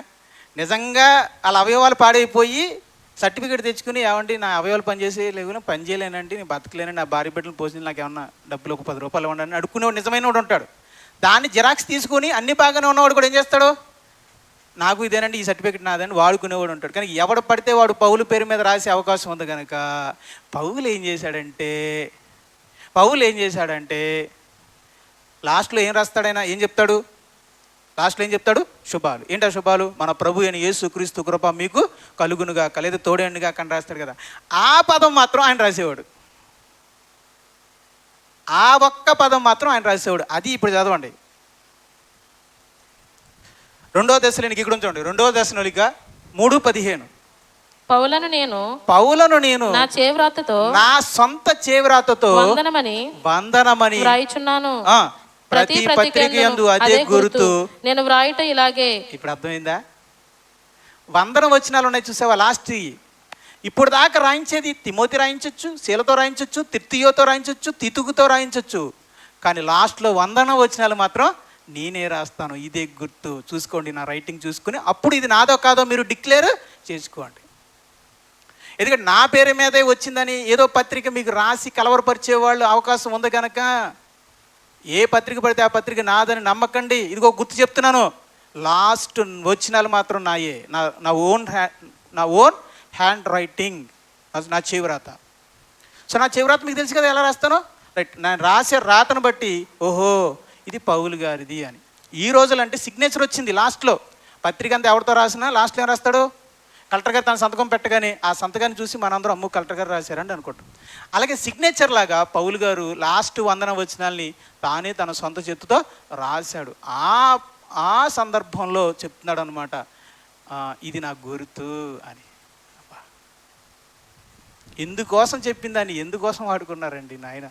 సర్లే నా వదిలేయండి, నేను అలా ఆహా తప్పు ఏదో చెప్పి ఇప్పుడు దేవుడు ఇచ్చిన అవకాశాలని దేవుడు మేలైనది చెయ్యనెరుగుటి అలాగూ చేయని వానికి పాపము కలుగును. ఒక మేలైనది చేయమని దేవుని వాక్యం చెప్పినప్పుడు దాన్ని ఆపడం అనేది సరైంది కాదు అని అప్పుడు నాకు గ్రహింపయ్యి వీళ్ళు పొరపాటు పడ్డారు అయితే అనుకుని వాళ్ళని పక్కన పెట్టాను. నేను మళ్ళీ మొదలు కొంతమంది అడిగారు, మరి ఇస్తున్నారు ఒక్కోసారి ఏమో అప్పుడు ఇవ్వట్లేదు, ఇప్పుడు ఏమి ఇస్తున్నారు, ఏంటి మార్పు అంటే అవగాహన పెరిగింది. మొదట్లో ప్రవీణ్ గారు కూడా ఆపేశారు, ఆయనకి అదే. తర్వాత నాకు ఎలా అర్థమైందో ఆయనకి అర్థమైనట్టు ఉంది. ఏటో ఒక్కొక్కసారి నాకేది గ్రహింపోతుందో ఆయనకి అదే గ్రహింపోతూ ఉంటుంది. మేము ఒక్క ఆత్మ ప్రకారం నడుచుకుని ఉన్నాం అన్నట్టు. సర్లే, నేను ఎప్పుడు ఆ విషయంలో డిస్కషన్ చేయలేదు. కానీ ఆయనకి వెలుగు ఆయనకి అప్డేట్ అయ్యారు. ఓహో వీళ్ళు సృష్టించుకున్న కట్టడి ఇది, అసలు దీవించకూడదు ఆశీర్వదించకూడదు వీళ్ళు పెట్టుకున్నది. బైబిల్ అలాగే అనట్లా. పౌలు ఇదేమీ గుర్తు కోసం అన్న మాట కాదు, నిజంగానే దీవిస్తున్నాడు, నిజంగానే శుభాలు చెప్తున్నాడు, శుభం కోరుకుంటున్నాడు, శుభం చెప్పి దీవిస్తున్నాడు. రైట్, నేను ఇంకా ముందుకెళ్ళాను. ఇంకెలా ఆలోచించానంటే గుర్తు ఒకవేళ పౌలుదే అయితే పౌలే చెప్పాలి. మరి ఇక్కడ చూడండి, మొదటి పేతురు 5:14 ఏమని చూడండి. ఇది తీకండి తీతే టైం వేస్ట్ అయిపోతుంది. ప్రేమగల ముద్దుతో ఒకరినొకడు వందనములు చేయడి, క్రీస్తునందున మీ అందరికీ సమాధానము కలుగును గాక. ఆమేన్. మరి పేతురు గారు ఎందుకు చెప్పారు? అప్పో చాలా మాయ చేశారా బాబు అనుకున్నాను. దేవుని బిడ్డలైన వారందరూ సంఘానికి ఏం చెప్పారు? శుభాలు చెప్పి దీవించారు. శుభాలు చెప్పారు. తర్వాత యోధా పత్రిక 1:24 చూడండి. తొట్టిల్లకుండా మిమ్మల్ని కాపాడుటకును, ఈ శుభాలు ఎంత బాగుంటాయి చూడండి. ఈ శుభాలు తొట్టిల్లకుండా మిమ్మల్ని కాపాడుటకును, తన మహిమ ఎదుట ఆనందముతో మిమ్మల్ని నిర్దోషులుగా నిలబెట్టుటకును శక్తిగల మన రక్షకుడైన అద్వితీయ దేవునికి ఇక్కడ కట్ అయిపోయిందా? ఒకసారి ఓపెన్ చేస్తున్నాను.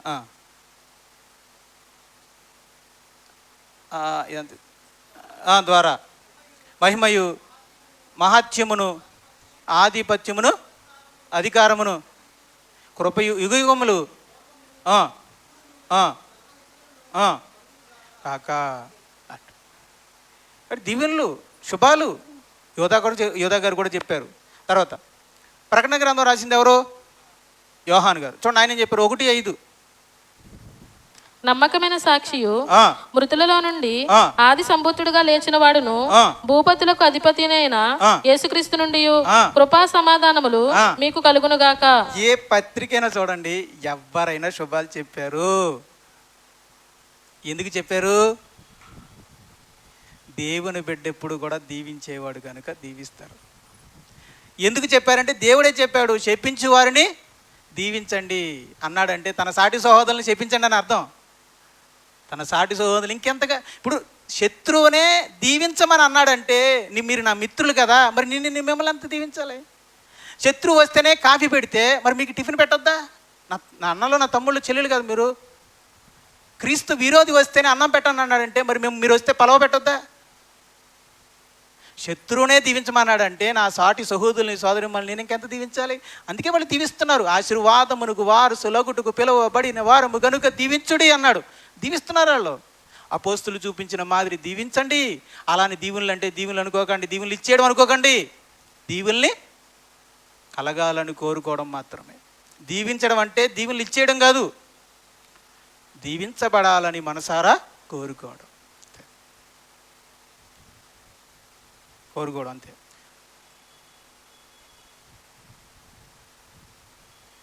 ఇదండి చక్కగా సహోదరులు సోదరి మధ్యన ఉంటే ఎలా ఉంటుంది, బాగుంటుందండి. ఇలాగా మనం దాన్ని అవగాహన పెరగాలి. మన తెలుగు వాళ్ళకి అంటే మనకి ఇటువంటి వాతావరణం మనకి ఇక్కడ లేదు. ఒకరినొకరు దీవించుకునుట, ఒకరినొకరు శుభాలు చెప్పుకునుట మనకి లేదు. మరియమ్మ బెత్లే ఎలిజబెత్ దగ్గరికి వెళ్ళగానే వందనవచనములు చెప్పగానే ఒకరికొకరు ఏం చెప్పుకున్నారు? వందనవచనాలు. ఒక బ్యూటిఫుల్ వందనవచనాలు చూపించమంటారా? ఆశీర్వాద వచనాలు ఒకటి చూపించమంటారా?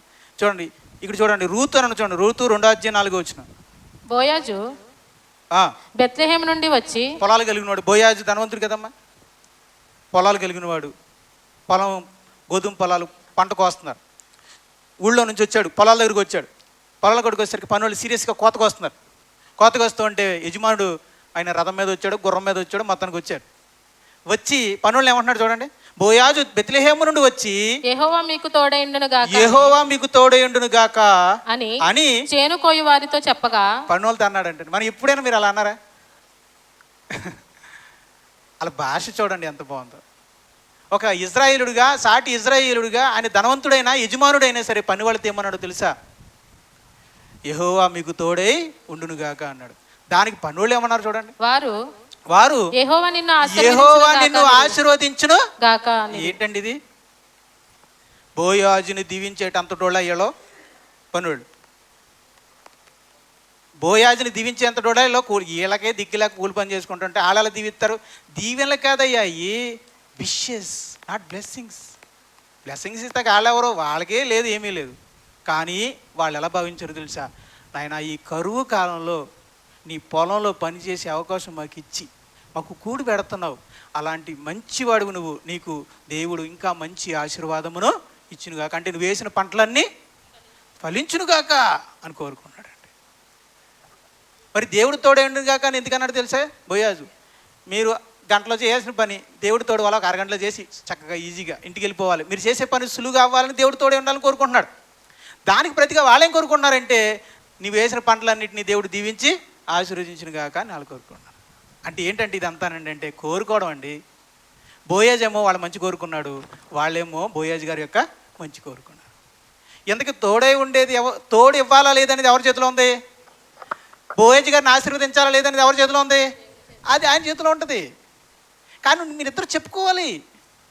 ఒక సాటి ఇశ్రాయేలుని ఒకరినొకరు దీవించుకున్నట్టుగా మరి ఒక క్రైస్తవుడు మరొక క్రైస్తవుని ఏం చేయాలి? మరి శుభాలు చెప్పుకోవాలా లేదా? దీవించాలా లేదా? దీవించాలి. మన దీవెనలో శుభం ఉంటుంది అంతే, దీవెన ఉండదు. మన దీవెనలో కేవలం శుభాలే ఉంటాయి, దీవెనలు ఉండవు. దీవెనలు మాత్రం దేవుని చేతుల్లో ఉంటాయి.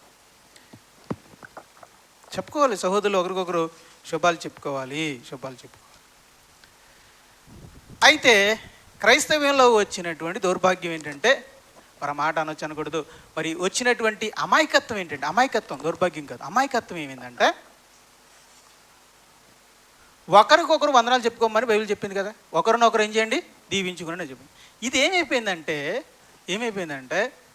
ఇక్కడ నిలబడినోడు చేతిలో ఆశీర్వాదాలు ఉన్నట్టు, మీ అందరి దగ్గర లేనట్టు, నేను మాత్రమే లాస్ట్లో మీకు ఆశీర్వాదాలు ఇచ్చేసి మీ మీద దీవులు పడేసినట్టు అలా ఫీలింగ్ ఇచ్చారు.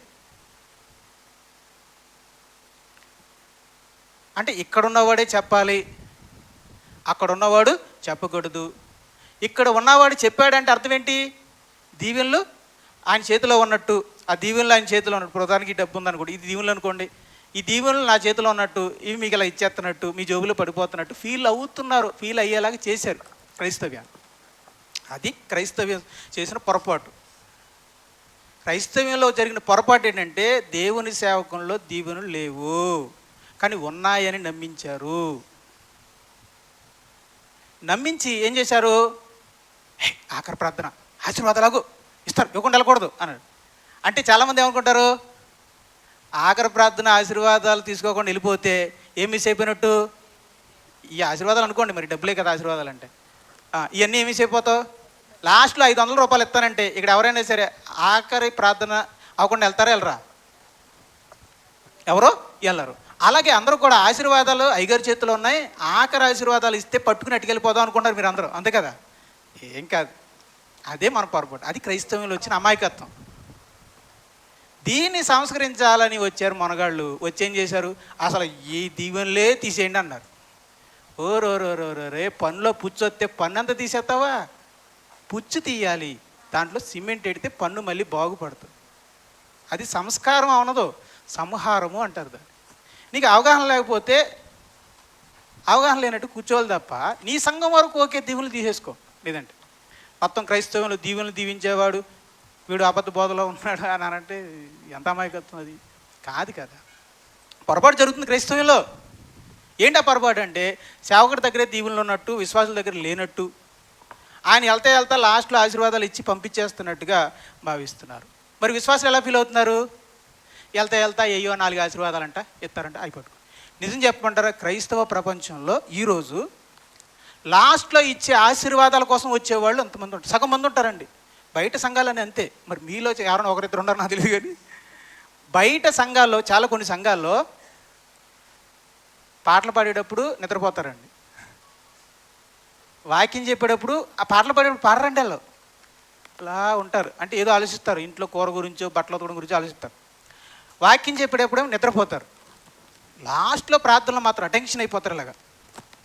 ఎందుకని, వచ్చేస్తానే ఇంకా నెక్స్ట్ ఏంటి, అప్పుడు ఆయన ఇలా ఎడతాడు చెయ్య, ఇలా ఎట్టి ఇలా మీద పడిపోతాడు. ఎందుకో మరి ఇలా పడిపోతాడు, ఇంకా పడిపోతారు కొంతమంది. అంటే అర్థం ఏంటి, సరిగ్గా పడలేదు అని. ఈ బిల్డప్ చూసి ఏమనుకుంటారు వాళ్ళు, వేసేయండి నా నెత్తి మీద వేసేయండి అనుకుంటారు వాళ్ళు. అంటే ఈ చేతిలో ఏదో ఆశీర్వాదాలు ఉన్నట్టు అవన్నీ నా నెత్తి మీద పడిపోతాయి అన్నట్టు వీళ్ళ ఫీలింగ్. ఈయన ఫీలింగ్ ఏంటి, నా చేతిలో ఆశీర్వాదాలు ఉన్నాయి అవన్నీ అలా జల్లేయాలని ఈయన ఫీలింగ్ అనమాట. వెనకాల ఉన్న వాళ్ళ ఫీలింగ్ అంతా ఏంటి, మా మీద అడిపోవాలని వీళ్ళ ఫీలింగ్. అలాగే ఇది అమాయకత్వం అంటే. అది లాస్ట్ ఆశీర్వాదాల్లో ఇచ్చేవాళ్ళు ఆశీర్వాదాలు లేవు, పుచ్చుకునేవాళ్ళలోని ఆశీర్వాదాలు లేవు. ఆశీర్వాదాలు ఎవరి చేతులు ఉన్నాయి, దేవుని చేతులు. మరి మీరెందుకు చెప్తున్నారండి, రైట్, మనం ఎందుకు చెప్తున్నాం అని అంటే శుభాలు చెప్తున్నాం అంతే.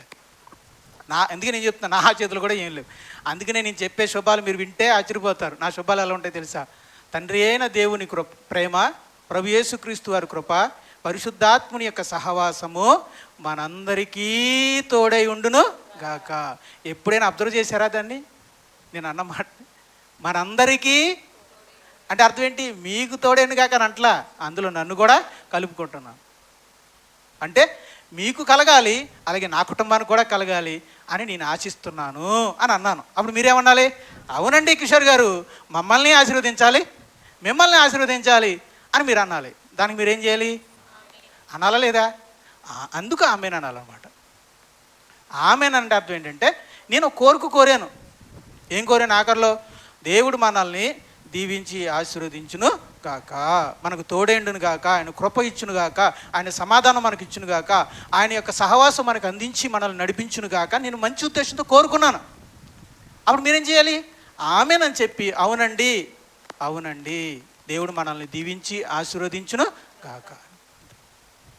అప్పుడు ఏమవుతుంది, నేను మిమ్మల్ని దీవించినట్టు అవుద్ది, మీరు నన్ను దీవించినట్టు అవుద్ది, మనల్ని మనం దీవించుకున్నట్టు అవుతుంది. అయితే దీవించుకున్నామంటే దీవెనలు మనం ఇచ్చేసుకున్నామని కాదు, ఏం చేసినట్టు కోరుకున్నాం. రైట్, మన దీవెన నిజంగా నీతి న్యాయం కలిగినది అయితే, మనం నిజంగా దీవెనకు మనం పాత్రులమైతే పరలోకం నుంచి నిజంగా దీవెనలు కుమ్మరించేది ఎవరు, దేవుడు అనమాట. నా మనసు మంచిదైతే నేను మిమ్మల్ని దీవించాలి, మీ మనసు మంచిదైతే నన్ను దీవించాలి. మనిద్దరం మనసులు చూసి మనిద్దరం దానికి అర్హులం అనుకుంటే దేవుడు దీవిస్తాడు. అంటారు సార్, పైనుంచి దేవుడు తదాస్తు అంటాడు, అంటారు సార్, అది తదాస్తు. మనం అస్తు అనాలా, ఆయన తదాస్తు అంటాడు.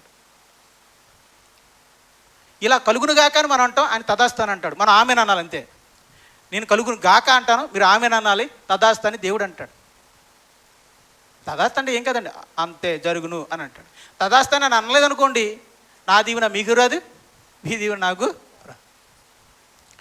ఆమెనని ఎందుకు అనాలి అనేది కూడా ఒకసారి చెప్పేసి ముగించేస్తున్నాం.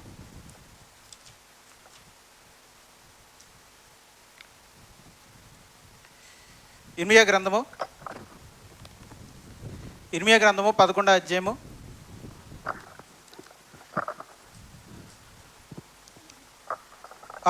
5వ అధ్యాయం 11వ వచనం.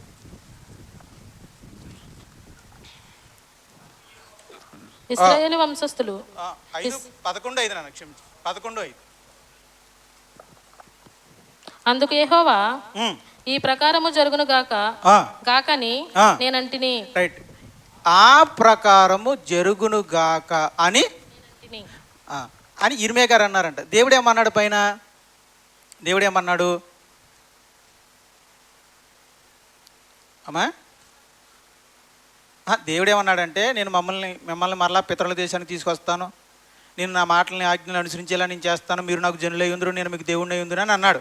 అప్పుడు ఇర్మియా ఏమన్నాడు? అందుకు యెహోవా ఆ ప్రకారమే జరుగును గాక అని. రైట్, ఆ మాటకి అర్థం ఏంటి? పుట్టినోట్లో ఉంచండి, ఆ ప్రకారం జరుగును గాక అన్న దానికి ఏమనుంది? ఓకే, ఆమెన్ అంటే ఏంటి ఇప్పుడు అర్థం?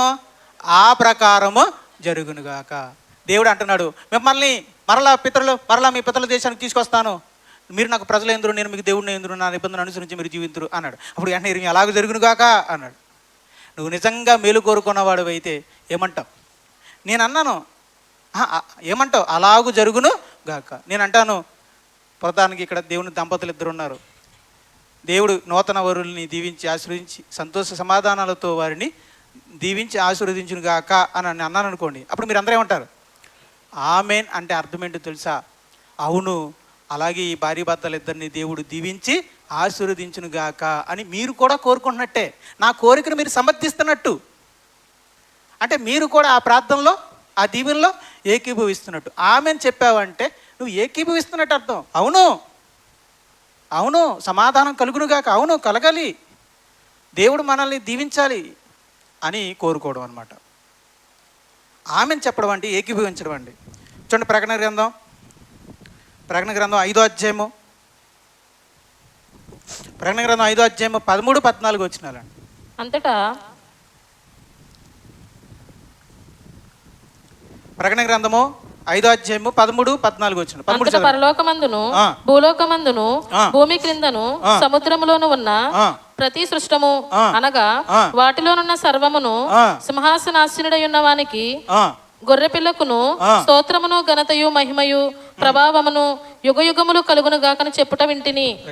ఆకాశంలో ఉన్న సూర్యచంద్ర నక్షత్రాలు, భూమి మీద ఉన్న సకల జీవరాశులు, ఒక మాటలో చెప్పాలంటే దేవుడు 6 దినాల్లో సృష్టించిన ఈ సృష్టి అంతానంట దేవుని వైపు చూసి అంటున్నాయంట, ఆ సింహాసనాసీనుడైన తండ్రికిని, ఆయన పక్కన కూర్చున్న గొర్రెపిల్ల అయిన క్రీస్తు వారికి స్తోత్రము ఘనతయు మహిమయు ప్రభావమును యుగయుగములు కలుగును గాక అన్నారట. అదవుతుందండి రవి గారు. అప్పుడు పరలోకంలో దూతలు ఉంటాయి కదా, అప్పుడు అది ఇని దూతలు అన్నాయంట, ఆ 4 జీవులు అన్నాయంట చెప్పగా ఆమేన్ అన్నాయట. అది తన అర్థం. ఆమేన్ అని అంటే అవును, సింహాసనాసీనుడైన తండ్రికిని, ఆయన కుడిపార్శ్వసీనుడైన గొర్రెపిల్ల అయిన క్రీస్తు వారికి స్తోత్రము మహిమ ఘనత ప్రభావములు యుగయుగములు కలుగునుగాక. అవును, అది ఏకీభవించడం అంటే. ఇక్కడి నుంచి కింద నుంచి సౌండ్ పైకి వెళ్తే పైనుంచి ఏమొచ్చింది సౌండ్? ఏమండి? ఆమేన్. అది అందుకే ఇక్కడి నుంచి మేము కలుగును గాక అన్నాం అనుకున్నప్పుడు మీ నుంచి ఏం సౌండ్ రావాలి? నిజంగా మీరు అది ఏకీభవించిన వాళ్ళు అయితే ఏం చెప్పాలి? మీరు ఆమేన్ అన్నారు. నేను ఫోన్లో అరిచినట్టు గట్టిగా అరవకండి, చుట్టుపక్కల వాళ్ళందరూ వచ్చేస్తారు. రైట్, మన సరిపడగానే మీరు తరిగిన ఎందుకు చుట్టుపక్కల వారిని గౌరవించాలి కాబట్టి. ఎందుకంటే బయట వాళ్ళు కూడా ఆమె అని గట్టిగా అరిచేస్తున్నారు. నువ్వు చెప్పొచ్చు, తప్పలేదు. నువ్వు ఏడారుల్లోనో అడవుల్లో ఉంటే చెప్పొచ్చు, తప్పే ఉంది, చెప్పొచ్చు, నీ ఇష్టం అది. నువ్వు ఎంత గట్టిగా చెప్పుకుంటే చెప్పుకో. కానీ నువ్వు ఎక్కడున్నావు? జనసాంద్రత మధ్యలో ఉన్నావు. పైగా భారతదేశంలో అంతా కిటకిటలాడిపోతారు కాబట్టి పక్కన అభ్యంతర పడే వాళ్ళు ఉంటారు కాబట్టి గట్టిగా అరవకూడదు. మన వరకు మనం చెప్పుకోవాలి. ఎందుకంటే అన్ని అబ్జెక్షన్లు అయిపోయినాయి. కాస్త సౌండ్ బయటికి వెళ్తే చాలు అల్లరి చేస్తారు వీళ్ళు. కొన్ని చోట్ల క్రైస్తవులకి ఇల్లు ఎవరు తెలుసా అండి? అందుకే మనలాంటి వాళ్ళు కూడా ఇల్లు ఇవ్వట్లేదు. వాళ్ళు ఏంటంటే ప్రార్థనలు పెట్టి అల్లుడు అల్లుడు అని గట్టిగా కేకలేసేసి చుట్టుపక్కలంతా గందరగోళం సృష్టించేస్తారు. మీకు ఇల్లు లేవో అని అంటారు. ఓకేనా? రైట్, సరే, అంతవరకు వద్దు. కానీ నేను చెప్పేది ఏంటంటే మనం చక్కగా లిమిటెడ్ సౌండ్తో ఏం చెప్పాలి? హృదయపూర్వకంగా. ఎంత గట్టిగా చెప్పాం, ఎంత చిన్నగా చెప్పాం కాదు, ఎంత హృదయపూర్వకంగా చెప్పామనేది కావాలి. మీరు నిజంగా ఇక్కడ చెప్పే విషయస్కి మీరు ఏకీభించిన వాళ్ళు అయితే ఏం చేయాలి? ఆమేన్ చెప్పాలి. మరి ఇక్కడ రవిబాబు మన సహోదరులందరూ చేసిన, సహోదరులకి సోదరులకి చేసిన మేలులన్నింటిని బట్టి దేవునికి మహిమ ఘనత ప్రభావం కలుగును గాక అంటున్నాడు. అప్పుడు మరి మనం ఏం చెప్పాలి? అవును, మా సహోదరులకి స్వస్థతని ఆరోగ్యాన్ని దయచేసిన దేవా నీకు మహిమ కలుగును గాక అని మీరు కూడా అంటున్నారు.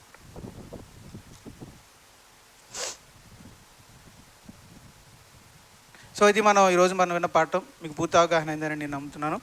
మరొకసారి చూద్దాం. ఈరోజు మన అంశం ఏంటంటే దీవించుట, ఆశీర్వదించుట.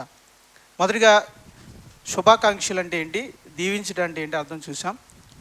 రైట్, శుభాకాంక్షలు అంటే శుభం జరగాలని ఆశించడం, మంచి జరగాలని కోరుకోవడం. మనిషి దీవించడం అంటే, ఆశీర్వదించడం అంటే అర్థం ఏంటంటే దేవుని దయ వల్ల అంతా మంచి జరగాలని, అనుకూలమైన జరగాలని కోరుకోవడము. ఆశీర్వాదం వచ్చిన అంటే ఏంటంటే మనఃపూర్వకంగా ఒకరికి శుభం జరగాలని దీవించడం, మరొకరికి మనస్ఫూర్తిగా శుభాకాంక్షలు తెలిపే విధానం అని మనం చూస్తున్నాం. తర్వాత ఆశీర్వాదం, దీవెన అనేది ఎవరి చేతిలో ఉంది? దేవుని చేతిలోనే ఉంది. ఎవరి చేతిలో లేదు? మనిషి చేతిలో లేదు, విశ్వాసుల చేతిలో కూడా లేదు, సేవకుని చేతిలో కూడా ఆశీర్వాదాలు ఏమీ లేవు. కానీ బైబిల్ ఏం చెప్తుందంటే ఆశీర్వాదములకు వారసులకు పిలువబడిన వారుగా మీరేం చేయండి? దీవించండి.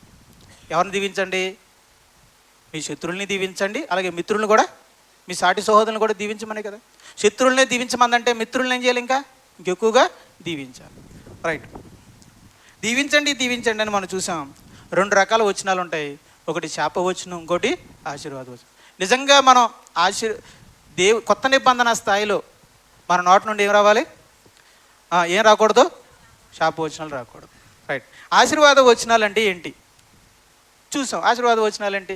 మీకు మీ కుటుంబానికి సమాధానం కలుగునుగాక, దేవుడు మిమ్మల్ని దీవించి ఆశీర్వదించును, యెహోవా దేవుడు మీకు తోడై ఉండునుగాక, తండ్రి అయిన దేవుని నుండి కృపయు సమాధానములు మీకు కలుగునుగాక. రైట్, బిడ్డలు చిన్నపిల్లల మీద దగ్గరికి వచ్చారు, అడుగుతున్నారు. ఒకవేళ పిల్లలు వచ్చారు, బర్త్డే అండి ప్రార్థన చేయండి అన్నారు అనుకోండి. ప్రార్థన చేసి ఏం చెప్తారు?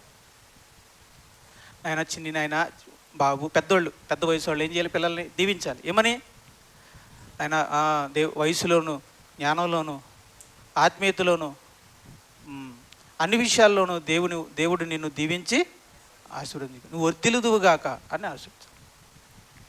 ఎవరైనా పెళ్లి చేసుకుని వచ్చారనుకోండి, మీరు వాళ్ళకి ఏం చెప్తారు? టైం ఉంటే మామూలుగా ఇంగ్లీష్లో ఏం చెప్పేస్తాం? Happy married life. మీరు ఎప్పుడైనా గాడ్ బ్లెస్ యూ అని అనకండి, మేక్ గాడ్ బ్లెస్ యూ అని అంటే. మనం గాడ్ బ్లెస్ యూ అంటాక సరిపోం, మే గాడ్ బ్లెస్ యూ అంటే తేడా ఏంటి? గాడ్ బ్లెస్ యూ అంటే దేవుడు నిన్ను దీవించేశాడు అని అన్నట్టు అని అర్థం, కన్ఫర్మ్ చేసేసాం. మే గాడ్ బ్లెస్ యూ అంటే అర్థం ఏంటి?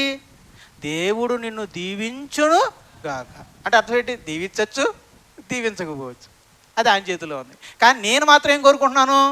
నువ్వు దీవించబడాలని నేను కోరుకుంటున్నాను. మరి నా పాయింట్ మీకు అర్థమైందో లేదు? మనం కేవలం కోరుకునేవారం, కోరుకుంటూ దీవించేవాళ్ళం అంతే. కానీ దీవెన మాత్రం ఇచ్చేది ఎవరో? దేవుడు. ఎవరైనా మీరు ఎవరైనా ఇంటికి వెళ్ళారనుకోండి, ఏం చెప్పాలి? అదే నేర్చుకుందాం, మన భవిష్యత్తులో చెప్తాను. ఉదాహరణకు వారి ఇంటికి వెళ్ళారనుకోండి, చుట్టాల ఇంటికి, మన ఆత్మీయులు అనుకోండి, ఏం చెప్పాలి మీరు? దేవుడు మీకు సమాధానమును దయచేయను కాక, లేదా నాకులాగా మనందరికీ సమాధానము దయచేయను కాక. ఇది మనం ఏదో ఇచ్చిన వాళ్ళకి బిల్డప్ ఇవ్వకుండా మనం ఏం చేయాలి? అప్పుడు మీకును మాకును దేవుడు దయచేయను గాక, దయచేయను గాక అని చెప్పాలి. ఓకే, ఇది చూసాం మనం. అలాగే పౌలు గారు ఎలా ఆశీర్వదించారో, ఎలా దీవించారో ఆయన ఆశీర్వాద వచనాలు చూసాం. పేతురు గారి ఆశీర్వాద వచనాలు చూసాం, యోధా గారి ఆశీర్వాదనాలు చూసాం, యోహాను గారి యొక్క ఆశీర్వచనాలు కూడా చూసాం. కొంతమంది ఏదో లిటికేషన్ పెట్టారు, పౌలు గారు అది గుర్తు కోసమే అన్నాడు తప్ప నిజానికి అన్నది ఏం కాదు అని అన్నారు. తీరా చూస్తే అది లోతులోకి వెళ్తే ఇంతకేంటి దాని యొక్క ఏంటది, ఎందుకు అన్నాడన్నమాట? సాధారణంగా పౌలు గారు ఎప్పుడు తన చేతితో పత్రికలు రాసేవాడు కాదు, ఇంకొకరితో రాయించేవాడు. అయితే అలా వేరే వాళ్ళతో రాయిస్తే ప్రతీది పౌలు గారు రాశారన్నట్టు వెళ్ళిపోద్ది కాబట్టి, ఇది మిస్యూజ్ అవుతుంది కాబట్టి, నిజంగానే పౌలు గారు రాశారని అవతల వాళ్ళకి తెలియడం కోసం ఏం చేశాడంటే లాస్ట్లో శుభవచనాలు మాత్రం తన చేతివ్రాతతో రాశాడు. సో ద ఓన్ హ్యాండ్ రైటింగ్తో రాశాడు, తన చేతివ్రాతతో రాశాడు. అందుకోసం గుర్తన్నాడు తప్ప మరొక ఉద్దేశం కాదు. అలా అనుకుంటే పేతురు గారు చెప్పారు, యోహాను గారు చెప్పారు, యోధా గారు చెప్పారు, వాళ్ళందరూ చెప్పారు. ఇంకేం తెలుసుకున్నాము? రైట్.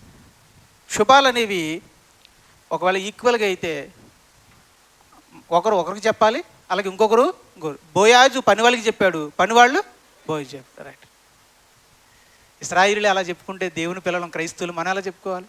భౌతికమైన ఆశీర్వాదాలకి వారసులైన వాళ్ళే అలా చెప్పుకుంటే నిజంగా పరలోక సంబంధమైన ఆశీర్వాదాలకు వారసులైన వాళ్ళం మనం ఎందుకు ఇలా చెప్పుకోవాలి?